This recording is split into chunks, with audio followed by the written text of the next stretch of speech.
Amigos oyentes, todos los martes y jueves en el horario comprendido de 7:30 a 8 de la mañana, les invitamos a escuchar Valores Venezolanos, un programa de historia y opinión jurídica en el cual el doctor César Pérez Guevara les contará la historia patria desde una óptica amigable y académica.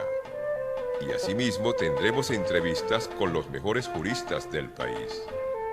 A través de Radio 1, la radio que uno quiere. Moderador, doctor César Pérez Barreto. Amigas y amigos, a partir de este momento comienza Valores Venezolanos, un programa de historia y opinión jurídica.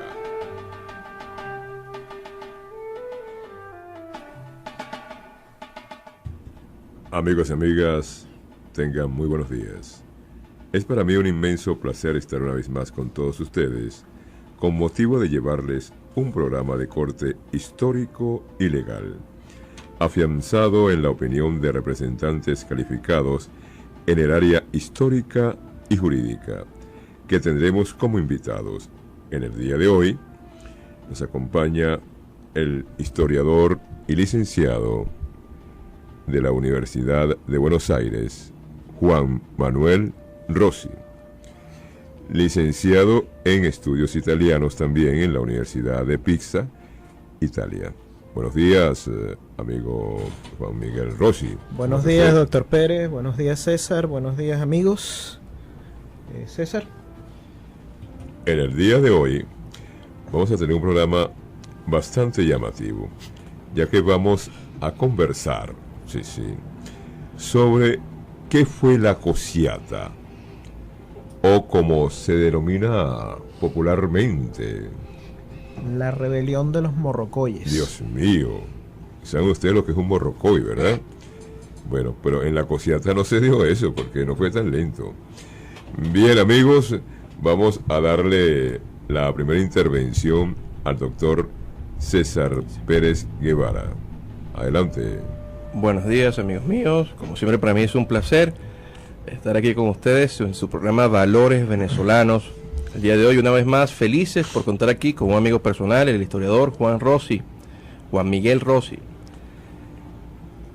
Ya hemos hablado en muchos programas en relación a cómo fueron los sucesos desencadenantes para la fundación posterior de lo que hoy en día conocemos como República de Venezuela, este país en el cual habitamos. Hemos venido desde el inicio del inicio. Nuestra primera emisión fue alusiva a un mito de los tamanacos, que fue la creación del mundo, el llamado mito de Amalivaca. Hablamos abiertamente acerca de cómo fue el proceso de conquista y posterior colonización de lo que entonces se llamaba la Capitanía General de Venezuela. Hablamos también abiertamente cómo fue la Primera República, cómo fue la Segunda República, cómo fue la Tercera República y el sueño de la República de Colombia, esta gran supernación que iba destinada, según Bolívar, a la gloria. Sin embargo, nos conseguimos con la realidad. La realidad es que esta supernación, por decirlo en una palabra mucho más sencilla, no cuajó. Y entre sus principales desencadenantes estuvo precisamente este movimiento conocido como la Cociata, o como bien ha dicho Juan, la rebelión de los morrocoyes. Entonces, en el programa de hoy queremos hablar en esta media hora acerca de qué fue la Cociata, qué la impulsó. ¿Valió la pena tener a la Cociata? ¿Vale la pena ser venezolanos nada más y no ser solamente miembros de un departamento de la República de Colombia? Vamos entonces a eso. Y entonces te voy a hacer la primera pregunta, Juan. Dinos, Juan, en pocas palabras, o al menos un resumen, ¿qué fue la Cociata, Juan? Bueno, César, buenos días. La Cociata fue un movimiento separatista que llevó a la creación de lo que posteriormente sería la República de Venezuela. Fue acaudillado por el prócer de la independencia venezolana, José Antonio Páez. Y realmente la Cociata nace como una oposición al centralismo que había en el gobierno de lo que era la República de Colombia. En la República de Venezuela se decía, o en el departamento de Venezuela se decía, que había un centralismo enorme por parte del gobierno de Bogotá, y el hecho que de alguna manera desata lo que es o da inicio a la Cociata fue un decreto de movilización que lleva a cabo Francisco de Paula Santander, que en ese momento estaba encargado del gobierno de Bogotá. Recordemos que para ese momento el Libertador, en 1824, cuando se lleva a cabo este decreto, estaba en campaña en el sur.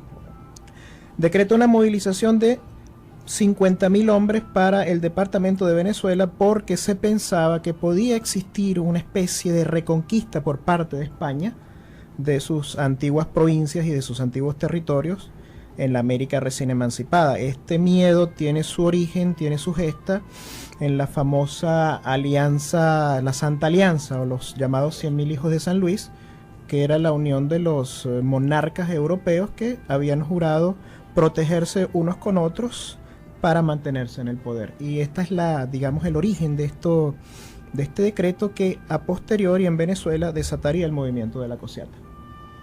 Muy bien, Juan.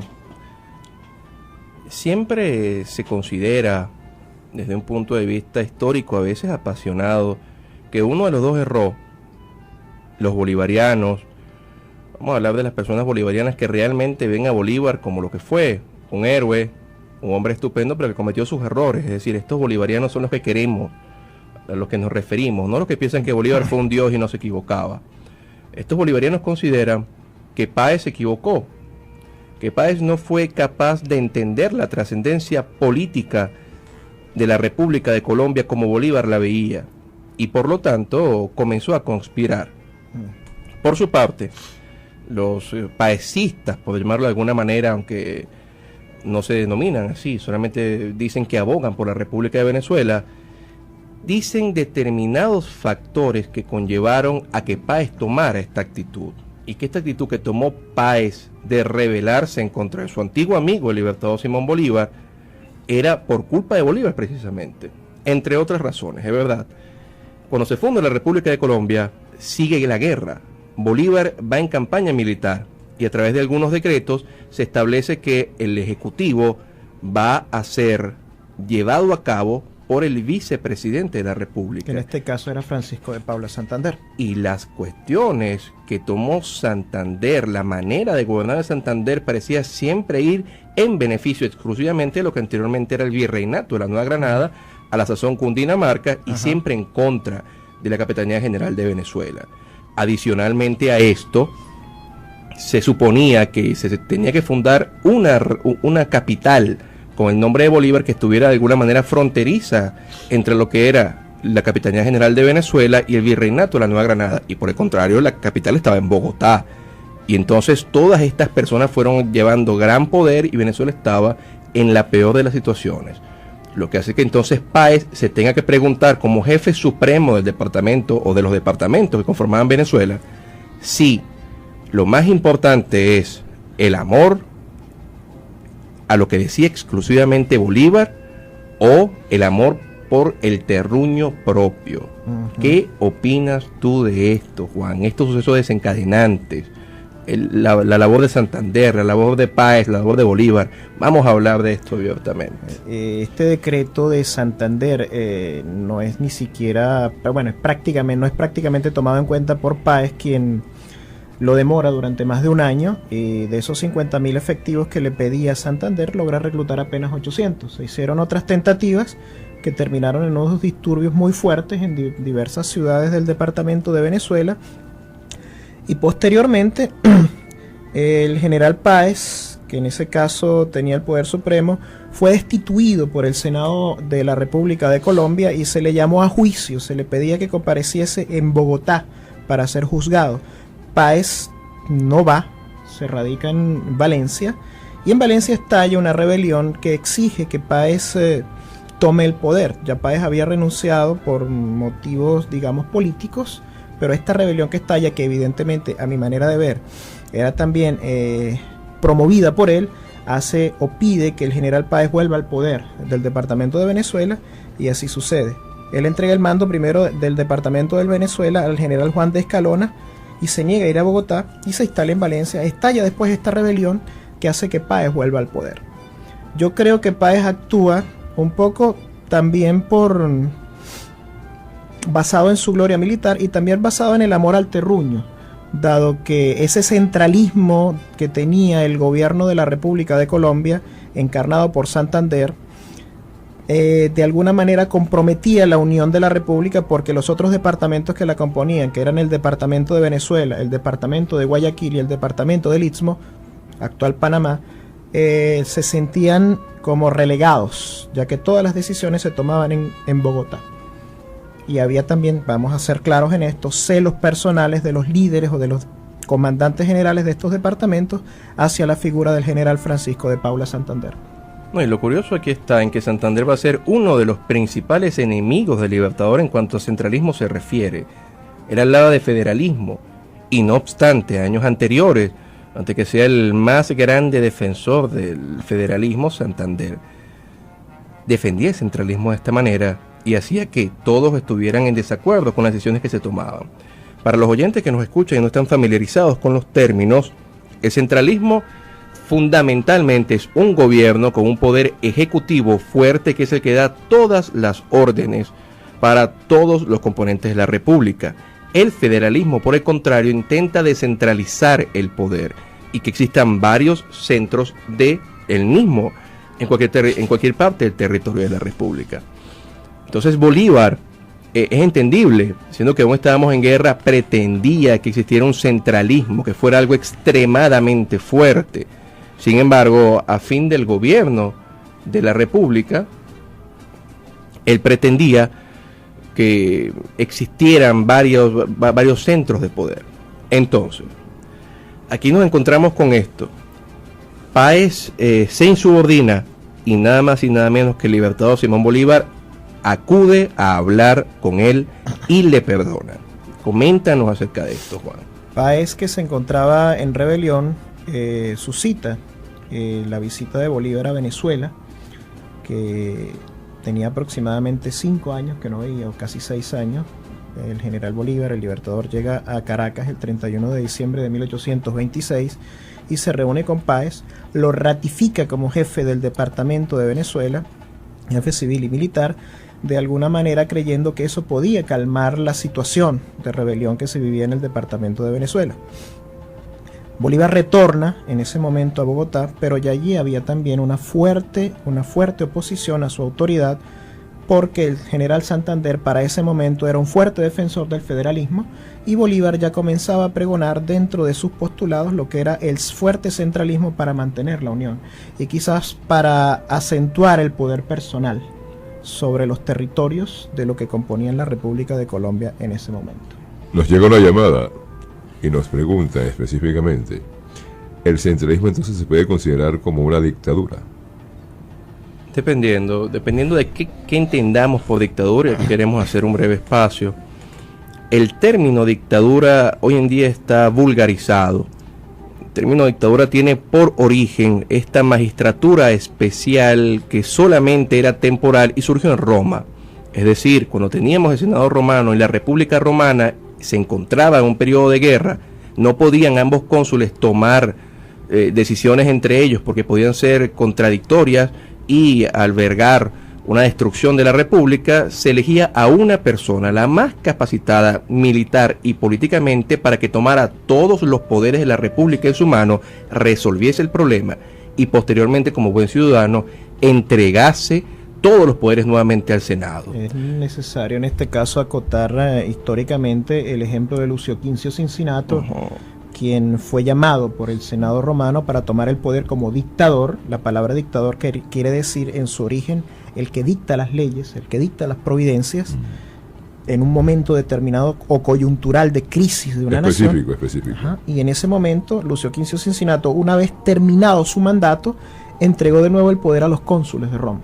Eso no pasó posteriormente en otras épocas de la República Romana, por lo menos con Sila, pero eso es harina de otro costal. Sería tema de un programa. Exactamente. Eso es correcto. Entonces tenemos que esta es la dictadura. La tiranía, por el contrario, se refiere cuando un solo hombre, o al menos un grupo de ellos, enarbolando una idea o precisamente un personalismo, toma el poder de manera despótica y no entiende de contradicciones para él.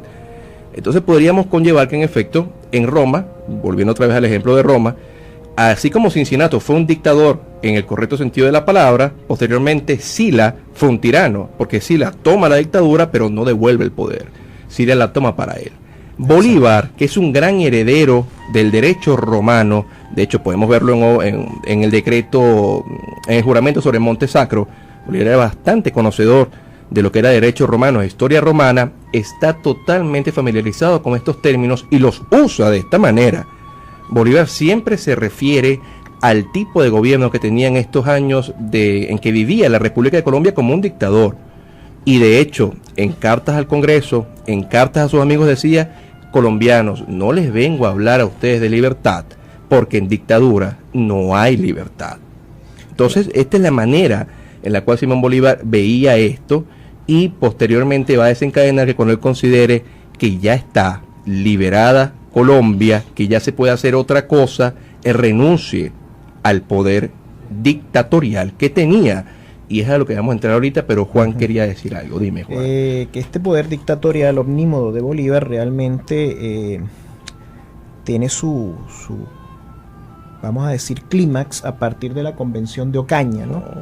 La Convención de Ocaña, que creo necesario tocar, fue el origen o el clímax de este proceso de disolución de la República de Colombia, de la Gran Colombia como la conocemos actualmente. La Convención de Ocaña fue una confrontación de ideas entre los partidarios del centralismo, por supuesto su máximo defensor era el libertador Simón Bolívar, y los partidarios del federalismo, entre los cuales se encontraban Francisco de Paula Santander, el general Páez, y otros que apostaban por esta manera de gobierno más independiente de los departamentos, de los 4 departamentos que constituían la República de Colombia, teniendo un poco más de prerrogativas en la toma de decisiones para que éstas no fuesen, digamos, tomadas completamente por el Senado y el gobierno de Bogotá. La Convención de Ocaña se lleva a cabo de una manera muy, pero muy fuerte. La confrontación de ideas termina de una manera muy mala para los centralistas de Bolívar, que se retiran de la convención. Por lo tanto, esta prácticamente se convierte en un fracaso. Y la decisión del libertador, que no creo que la haya tomado por simplemente acentuar su autoridad, sino en un intento desesperado por salvar su sueño y por salvar ese sueño de unión que era la Gran Colombia o la República de Colombia, decide a través de un decreto dictado en agosto de 1828 presentar una constitución centralista que acaba definitivamente con la Constitución de Cúcuta, que era la constitución originaria de la República de Colombia, y propone la presidencia vitalicia, como lo digo, en un intento desesperado por salvar este proyecto político que, a pesar de todos estos esfuerzos, ya estaba agonizando. Precisamente aquí queremos entrar a este tema que nos encanta. Hemos tenido la oportunidad de hablar de esto en aulas universitarias con diferentes personas calificadas, como este es el caso de Juan. La Constitución original, la Constitución que fue aprobada por la República de Colombia, establecía que el poder no era vitalicio. Establecía una presidencia que iba a ser alternativa. Mientras pasaba esto, se fundó la República de Bolivia, gracias a su gran héroe que era Simón Bolívar, un homenaje como la hija predilecta de Bolívar. Y Bolívar, que a la sazón también se entiende que tuvo estudios en leyes, escribe una constitución totalmente diferente a la que él mismo había jurado en Colombia, que es la Constitución de Bolivia, y él establece los requisitos para ser presidente de la República. El fundamental es aquel que haya dado mayor gloria a la misma, y evidentemente el libertador le había dado mayor gloria a la República. ¿Cuál era el tiempo de la presidencia? Tenía que ser vitalicia. ¿Y cómo era el cambio de poder? Hereditario. Esto lo escribió Bolívar. De hecho, cuando Bolívar se refiere a la Constitución de Bolivia, que él mismo escribió, dice que no es más que una monarquía sin corona. Entonces esto trajo evidentemente mucho más problema en todo lo que era la República de Colombia naciente, todo lo que era Cundinamarca y Venezuela. Y empezó a rodar por allí el folleto que decía que nosotros no abandonamos a ningún Fernando VII para acoger a ningún Simón I, porque parecía que evidentemente Bolívar se iba a volver un monarca, mucho más que un monarca. Estas ideas entonces tienen esta gran contradicción. Y lo curioso es que Simón Bolívar entonces, cuando se abre el Congreso Admirable en plena cosiata llevada a cabo con todos estos movimientos en su contra, renuncia. El Congreso no lo acepta en un primer momento porque considera que no tiene las facultades para poder aceptar esta renuncia porque no fue convocado a tal fin. Exacto. Pero el punto está que Simón Bolívar renunció. Este hombre que había dicho que para nadie era la gloria tan cara como para él mismo, renuncia a todos los poderes, pide un pasaporte y se quiere exiliar en Europa para no acordarse de nada de esto. O sea, Juan, vamos a entender esto en plena cosiata. ¿Cómo Bolívar llega a esto después de todo cuanto había hecho? Antes, hay dos preguntitas muy bonitas, evidentemente, y son específicamente una para cada uno, aunque son 3 preguntas. La primera es, ¿quién fue en verdad amigo de Bolívar? ¿José Antonio Páez o Francisco de Paula Santander? Porque se corren rumores, según las llamadas, de que hubo una traición. Vamos a ver de quién fue la parte. Y la segunda pregunta, muy bonita por cierto, como abogados que somos, Bolívar fue abogado y muchas personas lo ignoran. Bolívar se graduó de doctor en leyes. Sí, señor. Mucha gente ignora ese aspecto. En Perú, sí. Eso es correcto. Nuestro libertador, aparte de militar, también fue abogado.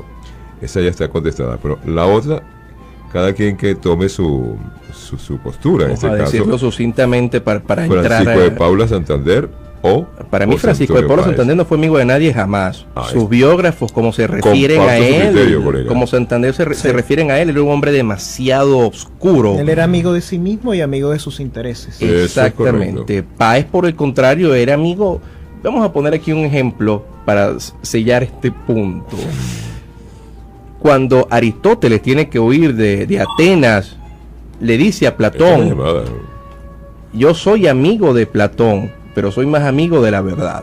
Entonces vamos a hablar que Páez fue una especie de Aristóteles al respecto y prefirió los intereses del terruño antes de los intereses personales de Bolívar, que a lo sumo podemos entenderles, pero realmente eran complicados. Yo opino esto. ¿Qué opinas tú, Juan? Estoy completamente de acuerdo contigo, pero también tenemos que tomar en cuenta que el general Páez tenía también sus ambiciones y tenía su derecho a tener su gloria personal. Y Páez, gracias a este movimiento de la cosiata, se convirtió realmente en el fundador o en el creador de la República de Venezuela. Y debemos hablar en el programa posterior. Pero entonces, Juan, lo que habíamos comentado antes de estas preguntas, Bolívar, aquí en el final de este programa, y precisamente estamos hablando del final de la vida de Bolívar, de la República de Colombia y del tema que hoy estamos conversando, que es la cosiata. Este hombre ideal, este héroe, de pronto tiene todo este poder, lo regresa y pide un pasaporte para irse al olvido.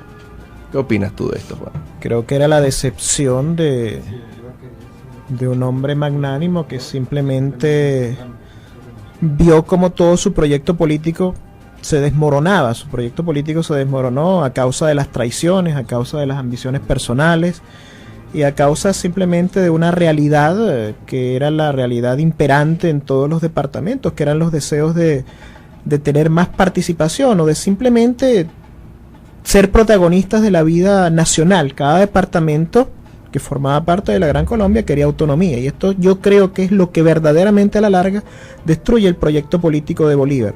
En cuanto a lo de la Constitución de Bolivia, yo creo que puede justificarse, independientemente del hecho de que Bolívar era un federalista convencido al principio de su ascenso como figura independentista, puede justificarse en el hecho de que la República de Bolivia nace de la división del Perú. La República de Bolivia era lo que el territorio que se conocía por aquel entonces como el Alto Perú, y su escisión del territorio del Perú crea unas condiciones especiales en las cuales se necesitaba una autoridad fuerte para mantener la independencia de esa zona. Por lo tanto, creo justificada la Constitución de Bolivia en los términos en los cuales lo redactó el Libertador. Muy bien. Antes de entrar en las preguntas, acá me llamó para hacer una pregunta, pero yo querría hacer una acotación, siendo que el tiempo, como siempre, nos hace tontos para poder conversar estos temas. La cosiata puede ser recordada por el más grande bolivariano, por decirlo de alguna manera, como un movimiento político terrible Pero ¿cómo puede ser recordado por los que somos venezolanos? Consideramos que la República de Venezuela está por encima de cualquier hombre, sea quien sea. Sus intereses están por encima de cualquier hombre, sea quien sea. Y este movimiento buscó, en un primer momento, la protección del Libertador. Y cuando se notó que era totalmente contradictoria la posición del Libertador con los intereses de Venezuela en ese entonces, terminó separando a la República de Venezuela y en el Congreso de Valencia expulsando de por vida a Simón Bolívar. Esto podríamos hacer un programa radial exclusivamente destinado a comentarlo. Todos los días sentarnos aquí y comentarlo, cuáles fueron las causas. Pero los que somos venezolanos, opino yo, tenemos que estar contentos más bien porque la COSIATA haya existido, porque hizo que se fundara nuestra nación, la República de Venezuela, irremediablemente libre y solamente respondiendo a sus intereses y a los intereses de sus hijos y de sus hombres más ilustres, que siempre deben entender que nadie está por encima de la ley. ¿Se habían hecho ahorita una pregunta? Muy importante lo que has dicho, me siento muy orgulloso y estoy seguro que lo sentimos todos, orgullosísimos de ser venezolanos. El mejor país del mundo, sin lugar a dudas. Exacto. Ahora hay una pregunta muy bonita, por cierto. Bolívar se cansó, según el radio escucha, ¿sería que se cansó de ser libertador para convertirse en un ciudadano? O como él mismo lo dijo en una oportunidad, el mejor título que me pueden dar es el de ciudadano y no el de libertador. ¿Qué opinan ustedes al respecto? Creo que ese es en esencia el verdadero Bolívar, el que renuncia en mayo de 1830 a la presidencia de Colombia y se retira a la vida privada.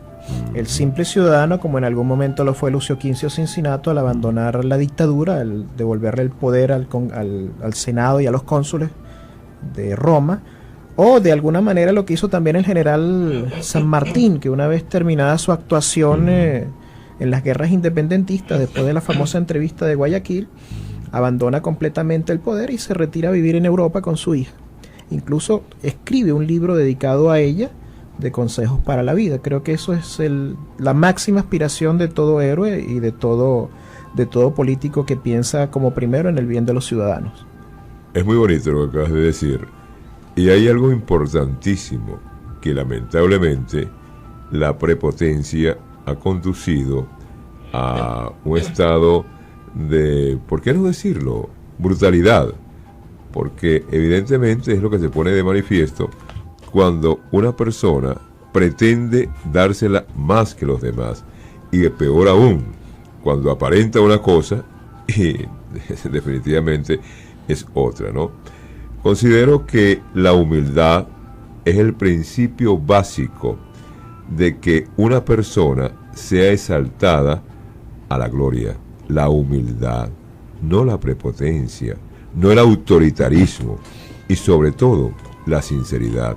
Lamentablemente estamos viviendo unos días bastante difíciles donde se ponen de manifiesto estas palabras, menos la humildad, sino la prepotencia, la imponencia y algo peor, el que se está manipulando a la población en cierta forma para conducirlos a ser sencillamente, diga usted la palabra, unos ingenuos, ¿no? Ah, bueno, ahí están las llamadas. Y como reflexión final me gustaría señalar algo. ¿Por qué hablar de esto en esta época de tanta coyuntura política actual?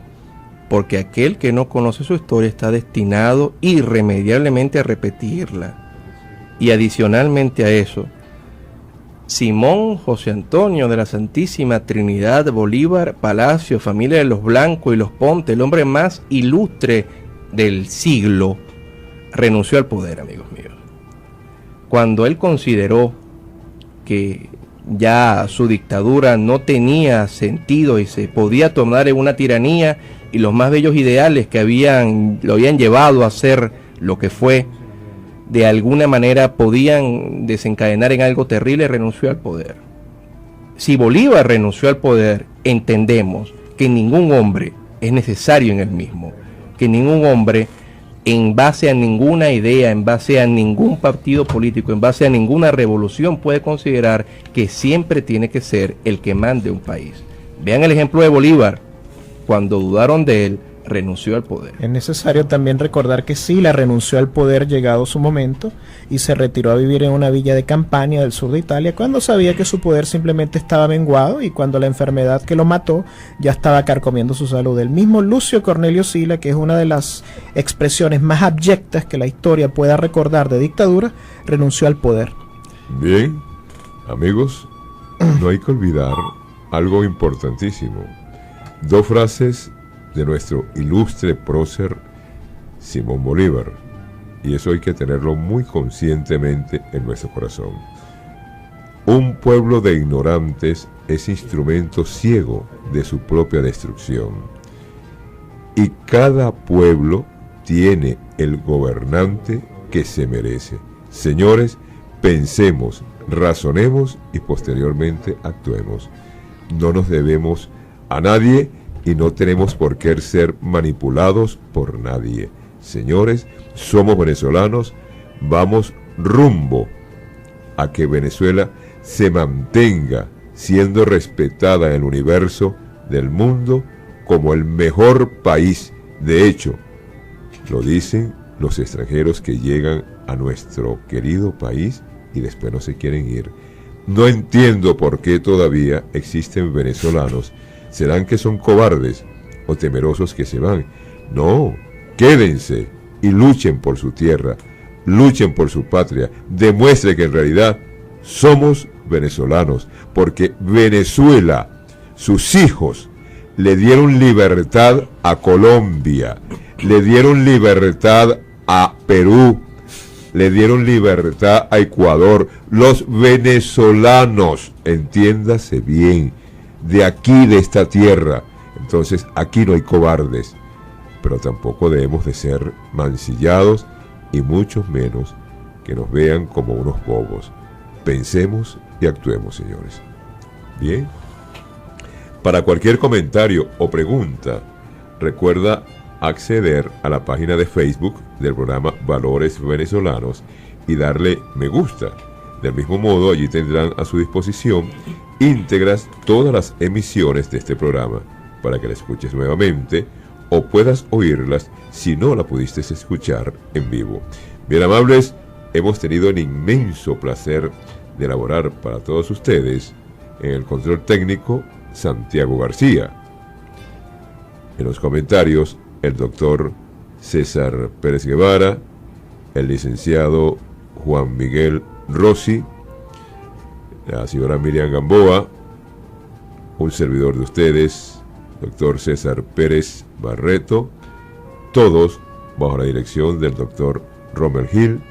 Tengan todos y todas muy buenos días y hasta el próximo jueves, que tendremos un excelentísimo programa. No lo olviden, el próximo jueves. Bueno, no lo olviden. Buenos días.